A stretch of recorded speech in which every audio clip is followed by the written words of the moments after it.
So, if you've been in the software world for any amount of time, you know Docker. It's the bedrock of so much modern infrastructure. But something really, really interesting is happening.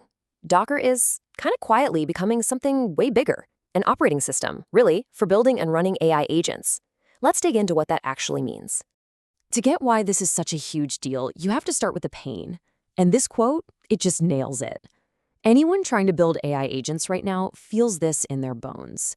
It's a total dependency nightmare. Trying to get all the right libraries, the right tools, the right versions to play nice together, it's a mess. And frankly, it's holding the entire field back.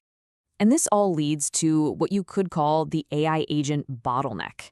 We're all trying to build this incredibly smart, production-ready stuff, but we're stuck trying to run it in these chaotic, inconsistent local setups. I mean, think about a pretty standard setup, right? You've built this powerful agent. It needs a safe place to run some Python code, a sandbox. It needs to talk to a database. And it needs to have access to a Kubernetes cluster. Now, getting that all working on your machine, that's one headache. But getting it to work reliably on your teammate's machine or in the cloud, good luck. So you've got this stark contrast. On one side, you have the old way, dependency hell, all sorts of security risks, and that classic, infuriating problem of, well, it works on my machine. But on the other side, you have the Docker way, isolated, reproducible, secure by default, and it just runs anywhere. This is literally the exact problem containers were invented to solve in the first place, and now that same logic is being pointed directly at AI. Okay, so how does Docker actually make this happen? Well, it doesn't start with a flashy new product.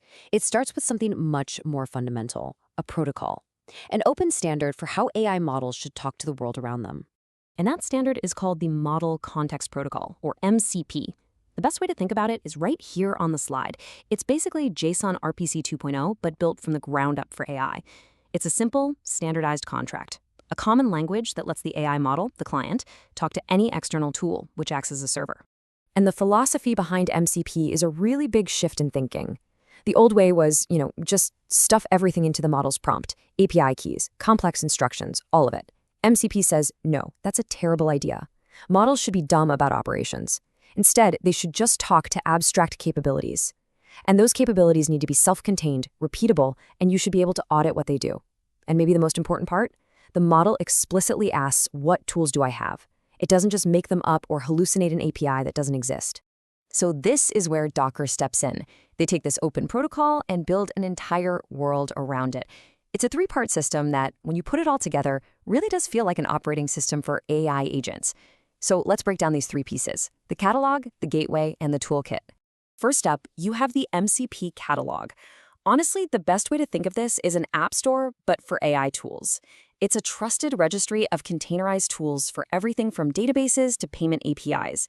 And because it's built on the same OCI standard as every other container image, you get all that good stuff for free.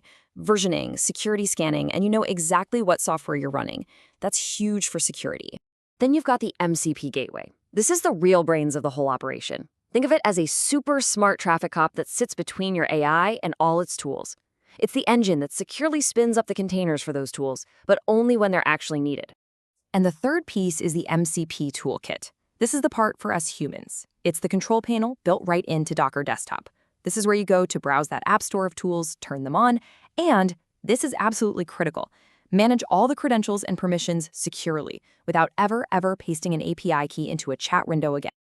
And hey, this isn't just some abstract idea. Look at the kind of tools that are already here.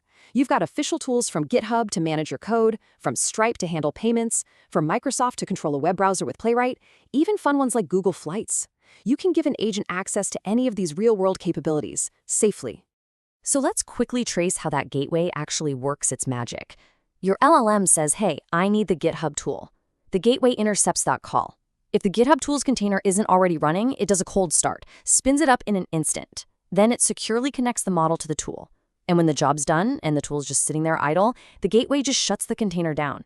It basically turns all your tools into these super efficient, serverless functions. When you start to see all these pieces working together, you realize it's more than just a cool feature.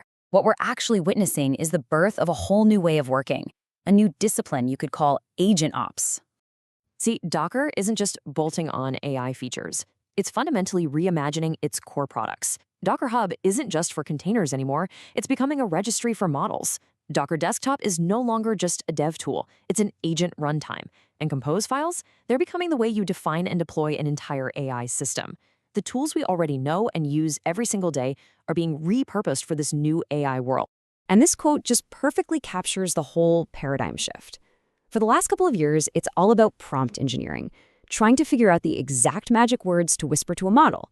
But now, we're graduating to capability engineering. We're moving to a world where we systematically give models robust, secure, and auditable tools to actually interact with the world. All right, so that's all the high-level architecture. But what does this actually look like when you sit down at your keyboard? Let's walk through a super practical example of putting an agent to work with this whole setup. A perfect place to start is the official Docker Hub MCP Server. What this tool does is give an AI agent the power to find, inspect, and manage container images on Docker Hub just by talking to it. It solves that problem of an LLM having no idea which of the 14 million images on Docker Hub is the official, correct one for a job. And check out how simple the workflow is. You just open the catalog, find the Docker Hub tool, and click Add. You securely give it your credentials in the toolkit, then you connect your favorite AI client. From there, you just ask it a question in plain English, like, list all the repositories in my namespace. The agent, using the MCP server, understands that, hits the Docker Hub API, and gets you the answer. It's that easy. And this really leads to a pretty profound thought about where Docker is headed. For more than a decade, right, Docker containers have been this invisible, essential layer powering the back end of the entire web. Now, with this new direction, it looks like Docker is getting ready to become the invisible, essential layer powering the back end of intelligence itself. Which leaves us with this final, really important question. The game has changed. We're past the point of asking if a model can call a tool. Of course it can. That's a solved problem. The real challenge now, the thing we all have to figure out, and what Docker is tackling head on, is can we build systems that let us truly control, audit, and reason about what our AI agents are actually doing out there in the real world?